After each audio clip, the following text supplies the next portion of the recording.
Querido Ricardo, muchas gracias por darte un tiempo Oh, qué gusto, para estar conversar, que es contigo. algo que sé que practicas, no sé si tanto como escribir, quizás hasta incluso más. Yo creo que más, claro, claro.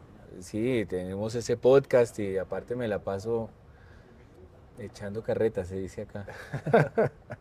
He disfrutado muchísimo leer, no sé exactamente cómo se pronuncia Alpe d'Huez, Yo lo pronuncio lo más colombiano que puedo. Yo digo Alpe de Hues, Alpe d'Huez, pero veo que hay una gente que se la juega por ser lo más francesa posible y sería, y suena como Alpe d'Huez vamos a decir y Alpe queda uno d'Huez, mal, queda vamos a decir uno, Alpe d'Huez, pero en digamos realidad Alpe de Hues, yo me sí. guiaría, si te parece, por, ¿cómo lo decían los comentaristas radiales del tiempo Toda de la esta vida carrera? Alpe de Hues. Siempre hay unos comentaristas pretenciosos, sin duda, que tratan de pronunciar y sobrepronuncian y es muy gracioso.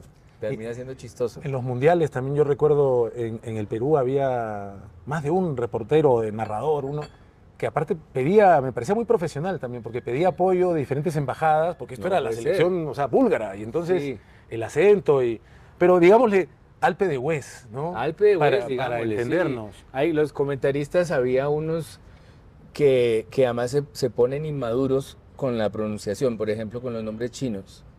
William Vinasco, el narrador, no puede oír un nombre chino sin hacer chistes, pues chistes muy baratos, digamos, sí. Entonces es toda una prueba la pronunciación para un comentarista. Ahora, pero hablando de prueba, toda una prueba, aquella que te inspira a escribir esta tu más reciente novela, Claro.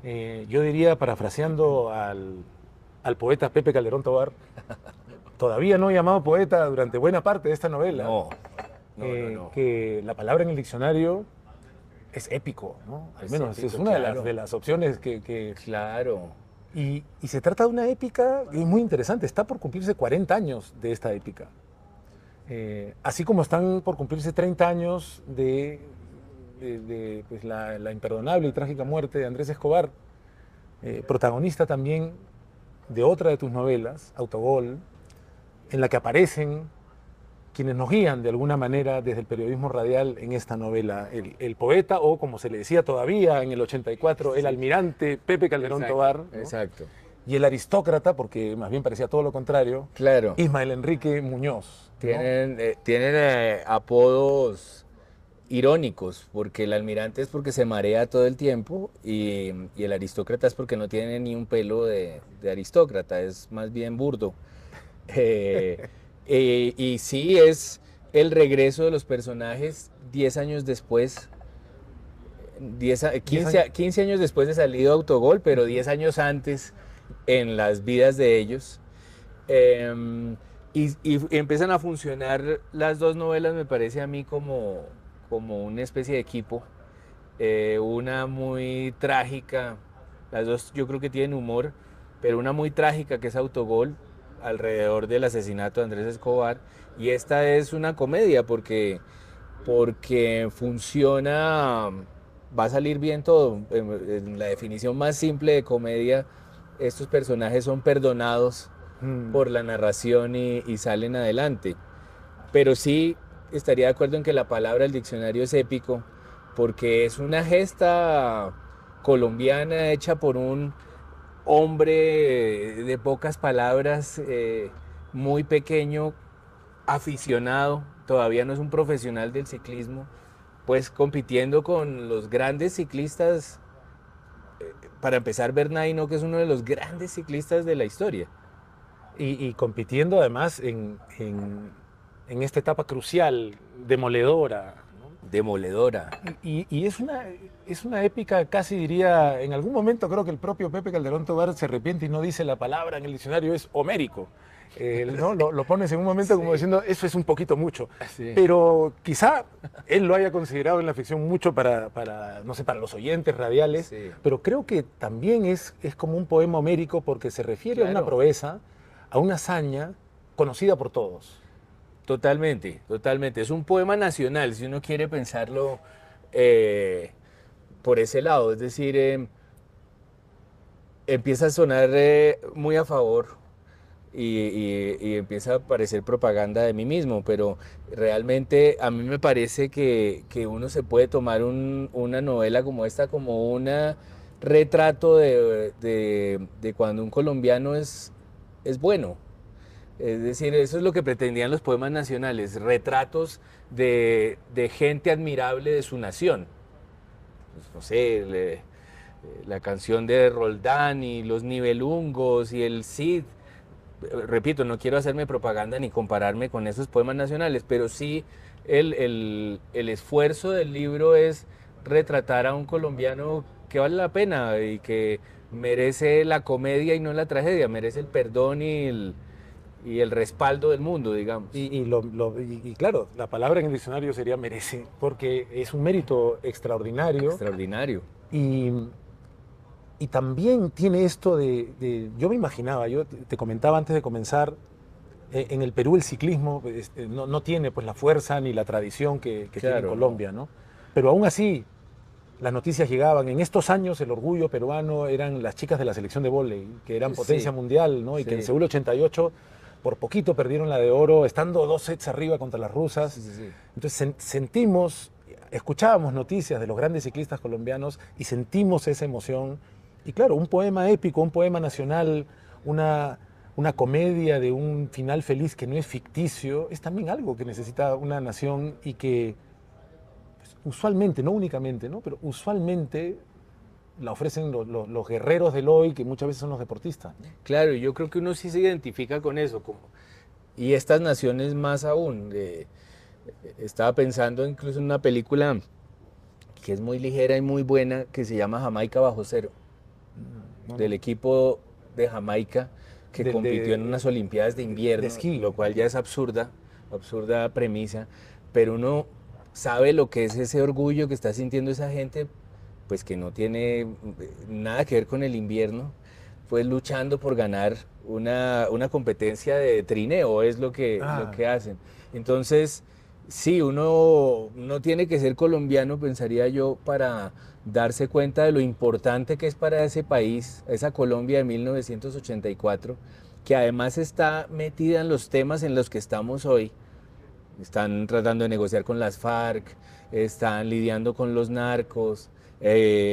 También en el 84 Palestina e Israel estaban en sus líos. Bueno, es el mismo mundo y yo creo que no es difícil entender lo importante que es para todo ese país, que además no se entiende de otra manera, ese país que vive polarizado, como se dice ahora, pues lo importante que es que gane este pequeño colombiano esa etapa. Estaba pensando mientras hablabas también que en el 84 y antes del 82 uno sentía orgullo por Perú. En el Mundial del 82 no teníamos sino a Perú. Colombia empezó a llegar otra vez en el 90 al Mundial y entonces Cueto y Chumpitazzi, esos eran nuestros Muchos jugadores. peruanos jugaban aquí. Uribe. César Cueto, Julio César Jugaban Uribe, acá, claro. Eduardo Malásquez. Claro, los queríamos un montón y uno le hacía barra y el uniforme nos fascinaba con la franja roja, ¿no? Era, Claro. uno asume la nación que le quede cerca. Y así Sí. se siente, y es muy emocionante leerlo porque quizá el ciclismo sea la mejor metáfora para que uno note que con toda la importancia que tiene, no necesariamente el resultado de la carrera es lo más importante, ¿no? Sí, eso es la mejor, quizás es la mejor alegoría, el deporte que tiene la mejor alegoría. Y hay unos cuantos protagonistas en cada carrera y hay 180 personajes secundarios que están sirviéndole a sus protagonistas y que sí que no están pensando en cuánto tiempo van a perder, sino que están puestos al servicio de esa épica diaria, porque a mí me interesaba también que esto fuera una sola etapa y no el tour entero, porque es también más alegórico, es un trabajo de un solo día, es un esfuerzo de un solo día, en ese día se contiene la vida entera y, y no es necesario más. Así funciona un cuerpo en el mundo, digamos, tratando de superar una sola jornada. Sí, sí, es también, como lo dices tú, un asomarse a la vida y al ser humano que es cada una de estas personas, porque porque no te quedas solo con Lucho Herrera, ¿no? No, Es no. que ese pequeño gigante, ¿no? El jardinerito de Sí, Fusagasugá, que humilde, silencioso, nunca pretencioso en la victoria, nunca. la pasa muy mal para comenzar en esta etapa, ¿no? No, le está yendo muy mal, ha tenido buenos días antes. Hoy en día los ciclistas colombianos saben correr esas carreras. Ha habido, pues digamos, un descenso en la calidad de los equipos colombianos en Colombia, pero los ciclistas siguen siendo talentosos y se van muy pronto a correr afuera, a correr en equipos de España o Francia o lo que sea. Y entonces ya saben lidiar con estas carreras, pero en ese momento, en el 84, los colombianos todavía no sabían correr por el pavé, por esas carreteras pues adoquinadas, no sabían correr contra el viento, los descensos les costaban, las etapas contrarreloj eran una pesadilla, y Lucho Herrera ha estado sufriendo eso porque esta es hasta ahora la segunda vez que van los colombianos al Tour como aficionados aún. Así es. Entonces él ha padecido esa carrera, ha tenido un par de buenos días, y incluso en esta etapa del Tour de Francia, en el Alpe d'Huez, la mitad de la etapa la está padeciendo, que tiene que ver con lo que estábamos hablando de lidiar el propio cuerpo con la mente. Él está derrotado la primera etapa y hay un momento en que hace clic y siente que puede sobreponerse. Que es impresionante, incluso sabiendo de antemano el resultado, pero también muy inspirador, ¿no? Como pasa a veces en el tenis, ¿no? Hace muy poquito se ha comenzado a hacer viral un discurso de Roger Federer, no sé si lo viste. Sí, ¿no? me ha salido, es muy conmovedor. Claro, ¿no? Y dice, sí, he ganado el 80% de mis partidos, pero apenas he ganado el 54% de los puntos. Sí, Y dice, el campeón, la mente del campeón se forja en saber cómo responder a cada uno de los puntos que no ganas, ¿no? sí, claro. Y es como lo que pasa con Lucho Herrera. Uno lo va siguiendo y va diciendo, bueno, esto no lo va a ganar. Como además va vaticinando, pero sin grietas, el conductor del carro, Sí, ¿no? que tiene los que va a la datos. casa de los Herrera, ¿no? Sí, claro. Que todo, no el, Ah, el no- conductor, el sí, chofer no, que el va vademecum, llevando, sino sí. el chofer que dice, todo va a ir mal, mañana va Sí. a ir peor. Sí. Y uno cree que tiene razón, ¿no? Y sin Sí, embargo, tiene razones para decirlo, porque eso iba a salir muy mal. Y empieza a funcionar el discurso de Federer y empieza a funcionar lo que hablábamos de la alegoría, y es que realmente el que gana en un deporte es el que tiene la mente limpia, el que logra apartar voces y no sabotearse a sí mismo, que es, pues es una alegoría útil para cualquiera, no dejar, no escuchar todas las voces que uno tiene por dentro. me ha pasado, Ricardo, leyendo tu novela, algo similar a lo que sentí con el reciente Mundial de Fútbol en el que Argentina campeonó. Sí, Sentimos todos que Argentina campeonó y que Messi campeonó y que Sí. logró un campeonato tan merecido de una manera extraordinaria, con queríamos. una final increíble, pero me dio la sensación de que no fue el único campeón de ese mundial, de que hay varios otros equipos, por Japón por mencionar uno, que también tuvieron su propia épica. Y tú, en tu novela, cuando perfectamente podrías haberte quedado con un foco en Lucho Herrera, en su historia, en sus orígenes, en su familia, haces una especie de abrir el foco, una especie de zoom out, Sí, y nos regalas un zooming en varios otros personajes. sí, Eh, entrañables todos, de no perderse el siguiente episodio, ¿no? Está, por supuesto, el duelo entre este reciente campeón francés que terminará ganando ese tour y que ganó el año pasado, y el gran campeón mítico que está luchando por seguir siendo un campeón. Pero también está la historia que me cautivó muy especialmente de este holandés permanentemente gregario, sí. que anda cuestionándose qué hacer con su carrera de ciclista y en el fondo realmente qué hacer con su vida, ¿no? Que es Manfred Sondervan se llama. Sondervan, ¿no? Sí. Que quiere decir sin nombre. Quiere decir sin nombre. Sí. Este es un personaje que también existió, es un personaje que creaste en la ficción. ¿Cómo así este personaje? No, en no, la no, novela? este es Hay varios personajes de ficción, pero este es el más de ficción de todos. Aunque está hecho de varios gregarios, incluso hay un par que han escrito sus memorias. Sí es el más inventado y yo creería que es el más cercano a lo que yo estaba sintiendo cuando escribí el libro. Ese punto de la vida en la que uno se está sintiendo retirado por todos los que vienen atrás. Yo creo que yo estaba sintiendo eso Sí. particularmente. Ya en este momento estoy más libre de esa emoción, pero en ese momento me sentía empujado como, como gente que me quería pensionar. Eh, pero creo que es una sensación mental también.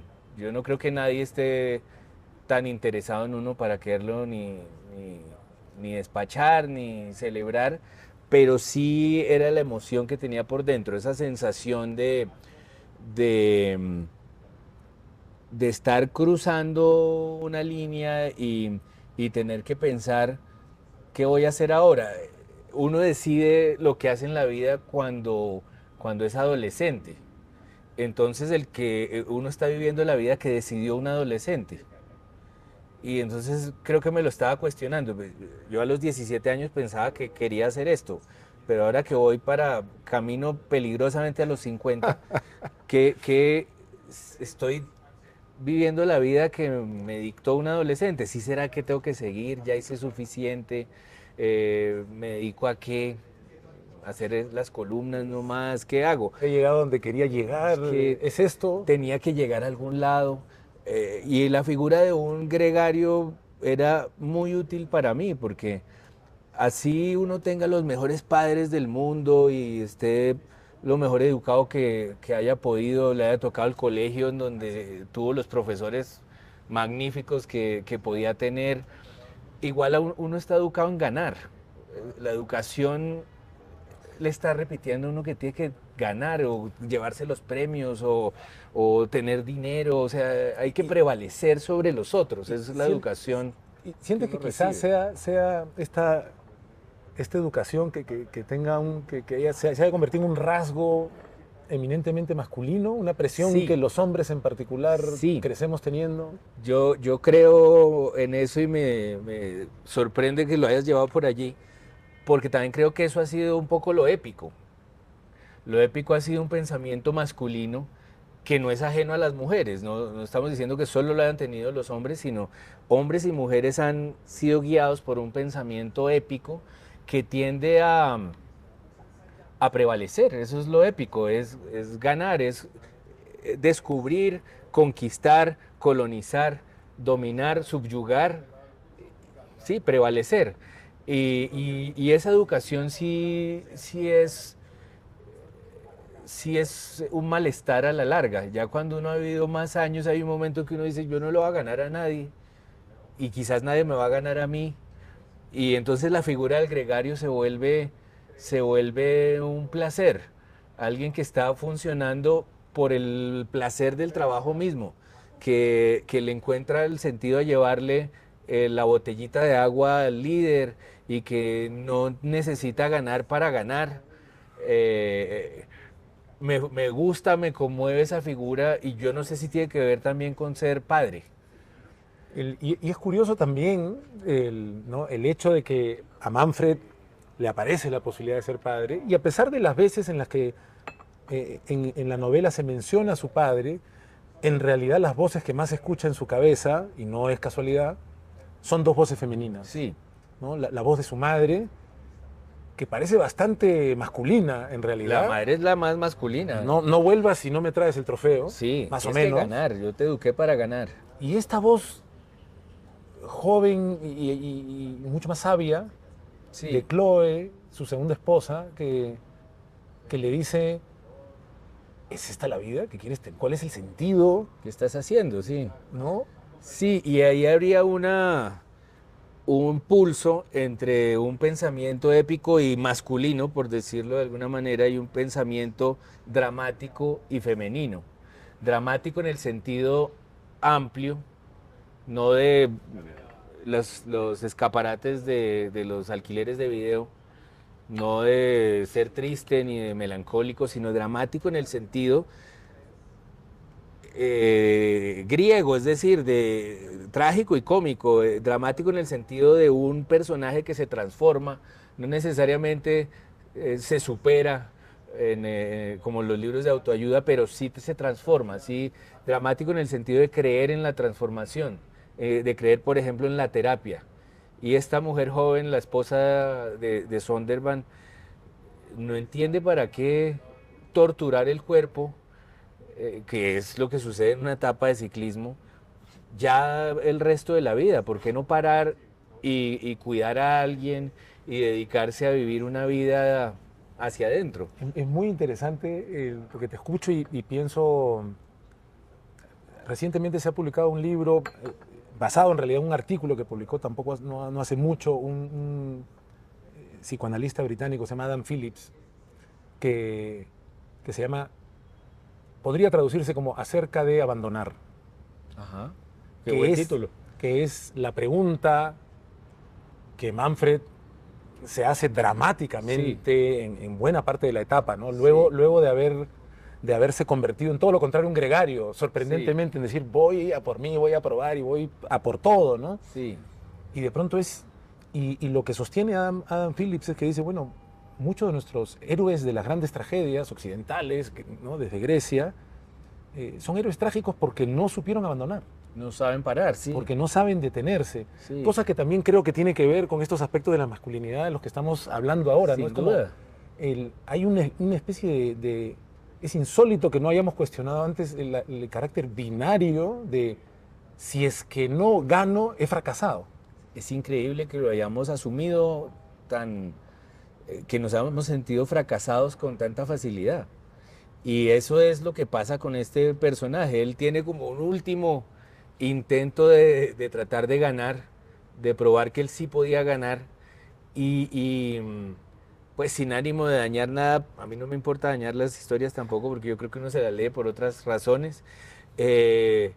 Pues luego empieza a recordar que no pasa nada con llegar a tiempo, con terminar la etapa. Que ya es bastante, además. Es mucho. Que es una proeza. Está bien, y si ganan otros, ¿qué importa? Eso, el objeto de la vida de uno, pues es solo de uno.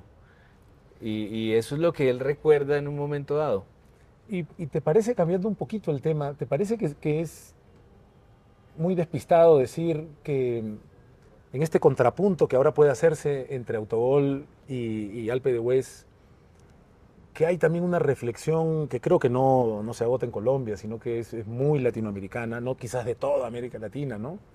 Pero tenemos individuos insólitos, capaces de proezas gigantescas, pero el equipo que iba al Mundial de Estados Unidos 94, lleno de genios realmente, lleno de genios, termina descalabrándose por un montón de razones que también, que en una novela que también recomiendo mucho leer, que la novela aborda.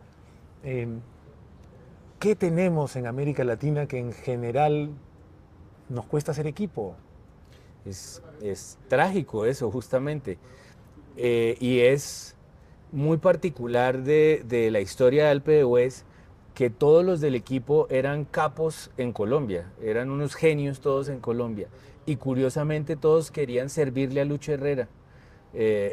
Todos eran buenos gregarios en esa carrera, porque Lucho Herrera era el más de pocas palabras, el más pequeño, el más modesto. Había algo en él que como una modestia y una humildad particular que le daba autoridad entre todos estos genios que entonces no querían sobresalir, porque yo luego lo entrevisté y estuve con él pues una mañana en Fusagasugá y me impresionó pues la poca necesidad de alardear lo capaz que era de poner las cosas en su lugar, de no agrandar sus gestas justamente. Y yo creo que eso le da una autoridad para hacer equipo que no necesariamente sucede en los equipos latinoamericanos, que tiene gente, como tú decías, insólita, vistosa. Ese equipo del 94 de Colombia todos eran como para hacerle una novela a cada cual.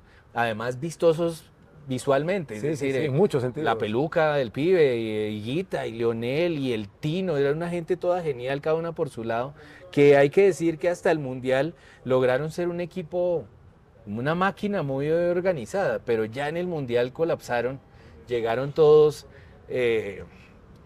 envanecidos, llenos y cargados de soberbia.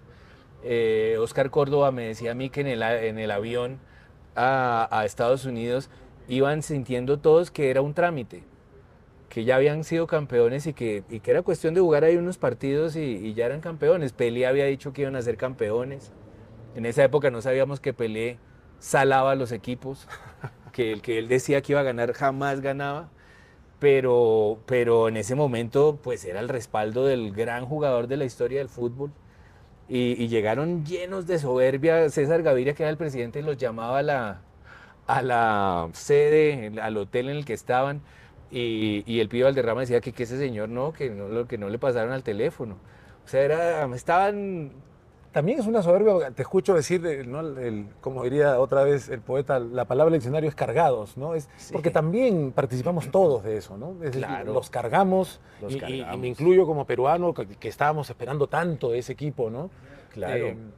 Efectivamente puede haber habido también la soberbia individual a la que nadie pues es invulnerable, ¿no? Pero todo un país y toda una región cargó a ese equipo. Toda una región soberbia, absolutamente convencidos de que íbamos a ser campeones, además rogándoles que compensaran uno de los peores momentos políticos colombianos, que era el descubrimiento de que una de las campañas de ese momento, de ese año, en el 94, pues había sido financiada por un cartel. En ese momento sí que tratábamos de probar que no éramos narcos. Pablo Escobar había muerto unos meses antes, asesinado ahí en ese terraza, en esos tejados, pues, Sí. una cosa brutal. Y estábamos tratando de probar que no éramos esos gordos de bigote que salían en las películas gringas, que en las películas gringas todos los colombianos eran como unos gordos mexicanos de bigote. Era una cosa muy distorsionada y queríamos probar que éramos más bien el Pibe y el Tino y Andrés Escobar, que era pues impecable. Impecable, claro. Y lo que hicimos fue cargarlos, exigirles que fueran campeones, y cuando no fueron campeones, pues matar al jugador más limpio, Al más de ese ejemplar, equipo, ¿no? al más ejemplar. Mm. Sí es un problema social, y la soberbia No es solo individual. no es solo individual, sin duda. Ricardo, hay muchos temas planteados, presentados en tu novela, de los que necesitaríamos mucho más tiempo para hablar. Así que me toca escoger. Y quiero escoger a estos dos periodistas que ya nos habías presentado en Autogol, y aquí los presentas 10 años antes de lo que lo vimos en Autogol, ¿no? Pero no solo hablar de ellos, sino quisiera hablar de la palabra, porque es también, la radio sigue presente y sigue vigente. Sigue. Y ha demostrado una resiliencia que quizá distraídamente o soberbiamente no le habíamos atribuido, ¿no? No contábamos con eso. Mientras sí. que hay muchos otros medios que han marcado pautas durante buena parte de la historia reciente que están tambaleando, seriamente amenazados, ¿no? Sin duda. Pero aquí estamos hace 40 años. Sí. Y lo que vivimos, y podemos volver a la idea del poema épico, ¿no? Esta canción que en realidad se transmitía verbalmente y se aprendía, y finalmente en algún punto llegó a plasmarse, a congelarse en la escritura. Pero una canción que... ¿Sientes alguna fascinación especial? Porque se nota tanto en Autogol como aquí. Sí. Primero, bueno, tu oído, ¿no? Y todos podemos reconocer esta especie de perfil operático que tienen estos narradores que acompañan generaciones, ¿no? Me fascinan los narradores, y desde que tengo uso de razón los he seguido, y me ha encantado esa mezcla de sabiduría y poesía coja. Lanzan frases pues de cajón tan graciosas como: de los equipos de 10 hombres, líbranos, Señor.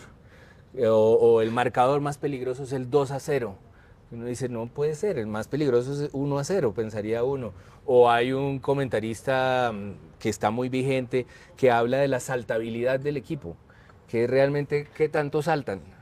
O sea, esa capacidad de inventar palabras, esa poesía que a uno le recuerda más pues a Ricardo Arjona que a Borges, digamos.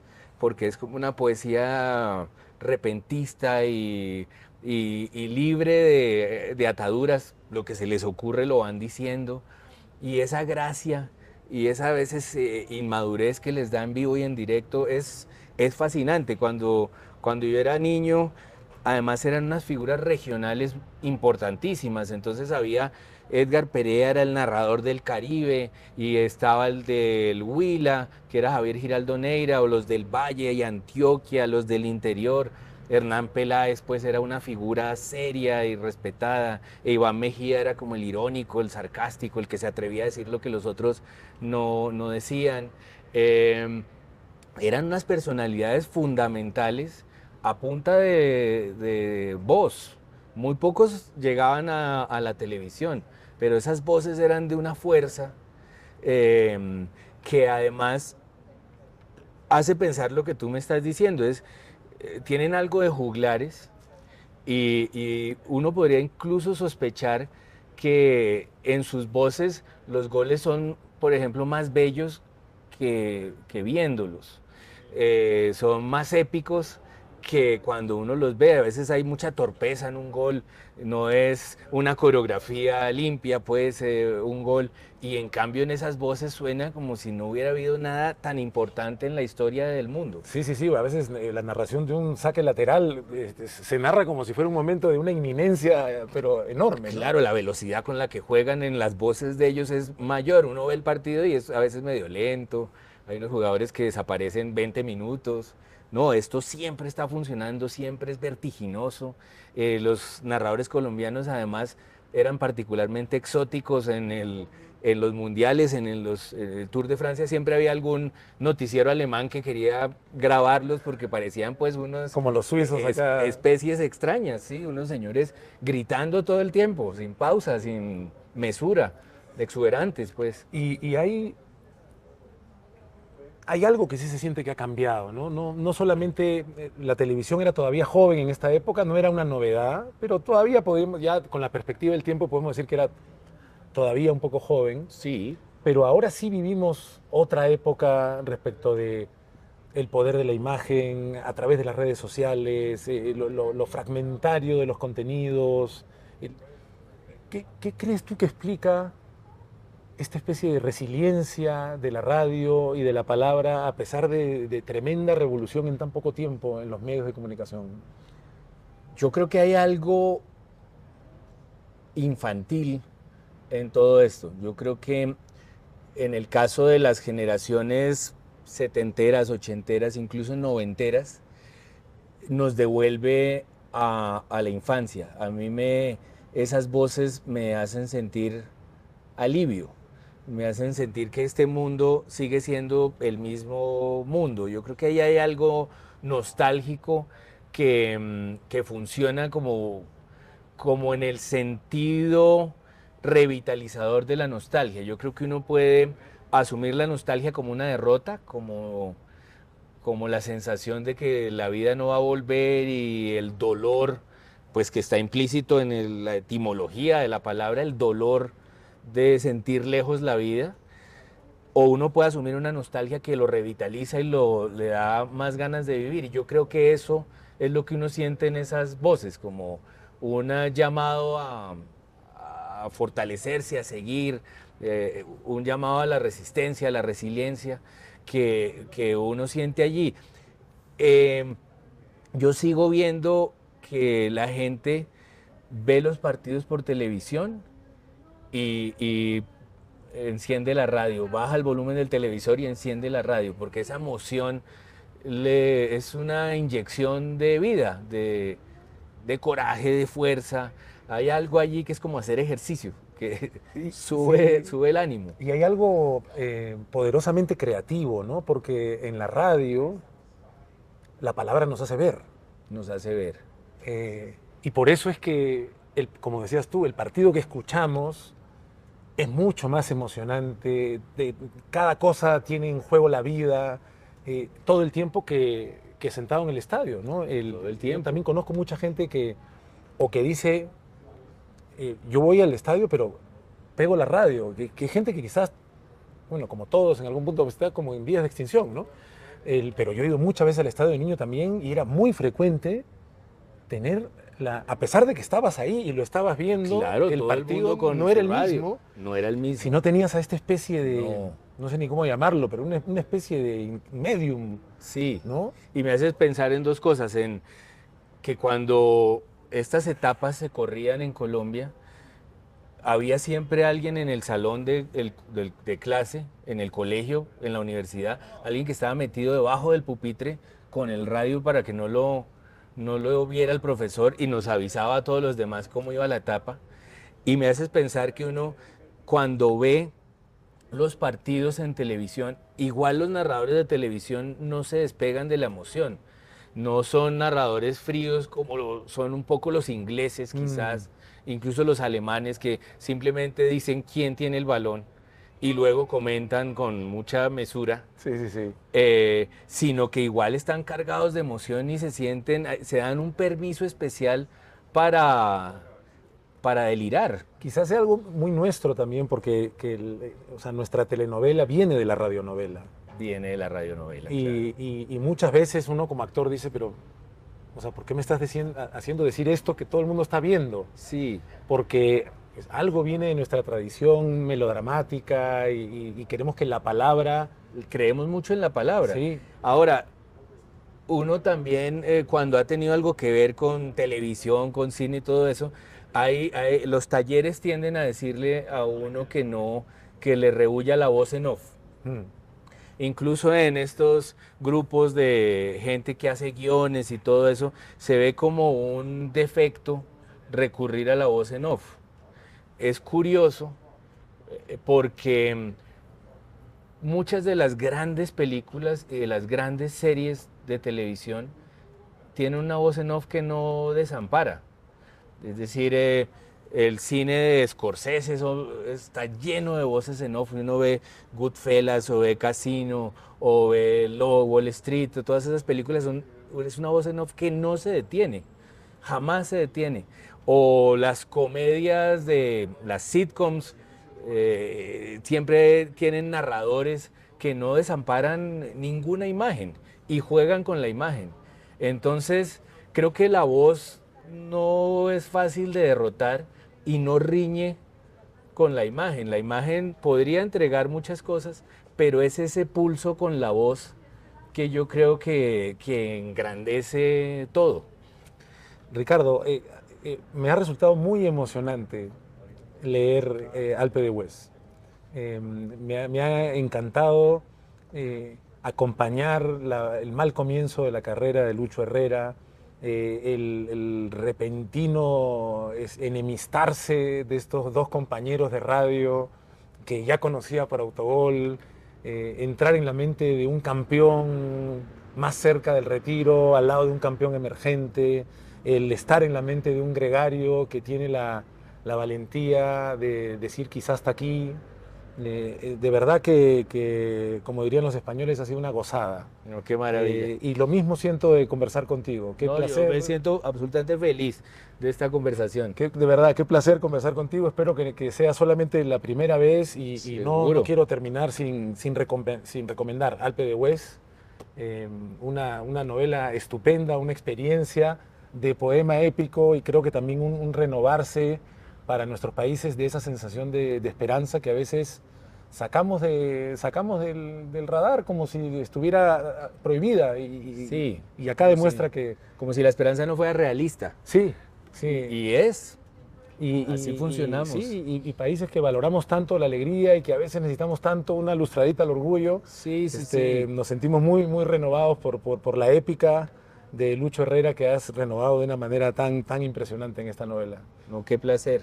Muchísimas gracias, Ricardo. Un gusto. Y espero que nos sigamos encontrando. Sin duda. Mil gracias. Muchas gracias. ¿Listos? No, qué rico.